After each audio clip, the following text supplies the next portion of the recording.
Hello बच्चों, let's read out the question first. So basically यहाँ पर हमें एक पैसेज गिवन है और इस पैसेज से रिलेटेड क्वेश्चन गिवन है और इस पैसेज के अकॉर्डिंग हमें क्वेश्चन का आंसर देना है। तो चलिए हम क्वेश्चन को रीड आउट करते हैं। Till how long does the charge flow between two unequally charged bodies held in contact with each other. यानी कि सिंपली बोल रहा है, जब हम दो बॉडीज को, ठीक है, जो कि अनइक्वली चार्ज्ड है, यानी कि एक के चार्ज ज्यादा है तो दूसरे का कम है, उन दोनों को जब हम कांटेक्ट में रखते हैं, सो कितने समय तक चार्जेस का फ्लो होगा, यानी कब तक चार्जेस का फ्लो होगा, उसे हमें यहाँ पर बताना है। तो चलिए हम स्टार्ट करते हैं सोल्यूशन से। But before of that, let's see the key concept which we are going to use here for this question. So यहाँ पर सिंपली हम इक्विलिब्रियम कंडीशन, इस कॉन्सेप्ट की बात करेंगे। ठीक है, इक्विलिब्रियम कंडीशन और you can say state also, equilibrium condition और इक्विलिब्रियम स्टेट। तो चलिए इस कॉन्सेप्ट को पहले हम अंडरस्टैंड करते हैं थ्रू आउट द पैसेज। सो देखिए पैसेज में इसके रिगार्डिंग क्या गिवन है। It determines the direction of flow of charge between two bodies placed in contact with each other.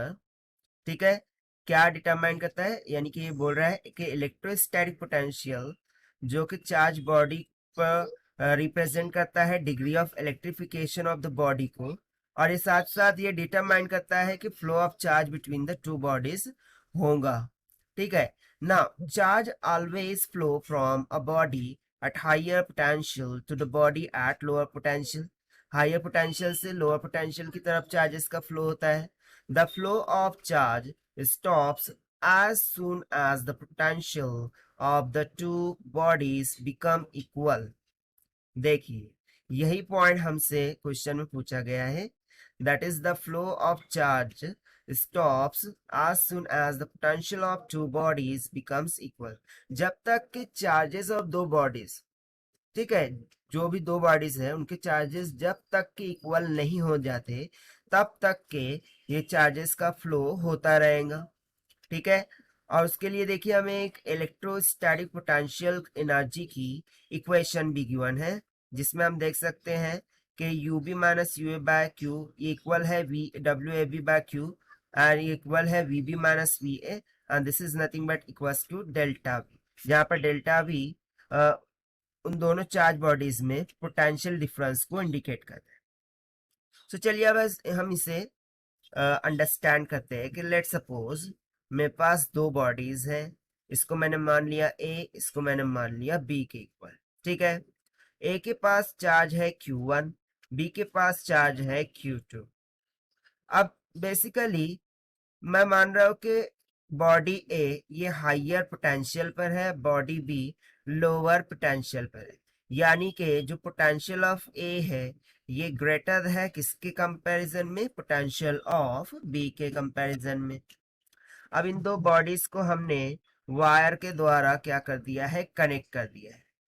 So just because of unequilibrium state, क्योंकि ये दोनों इक्विलिब्रियम स्टेट में नहीं है, ये हायर पोटेंशियल पर है, ये लोअर पोटेंशियल पर है। सो जो भी चार्जेस हायर पोटेंशियल पर होंगे उधर से लोअर पोटेंशियल बॉडी पर ट्रांसफर होंगे। सो हायर पोटेंशियल पर कौन सी है, बॉडी ए। सो बॉडी ए से चार्जेस का फ्लो होगा टूवर्ड्स द बॉडी बी, क्योंकि बॉडी बी लोअर पोटेंशियल पर है।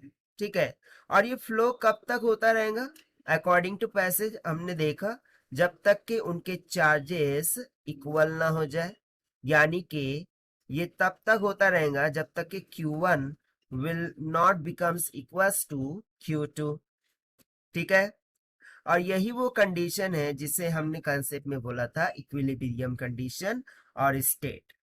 सो जब charges Q1 is equals to Q2 हो जाएगा, सो उस टाइम पर हमें जो पोटेंशियल डिफरेंस की इक्वेशन गिवन है, देखिए V B minus of V A that is delta V, ये किसके इक्वल आ जाएगा, जीरो।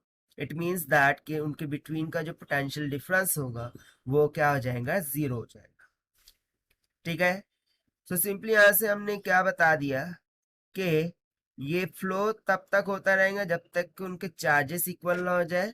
दैट मीन्स कि उनके बिटवीन का जो पोटेंशियल डिफरेंस है वो जीरो के इक्वल ना हो जाए।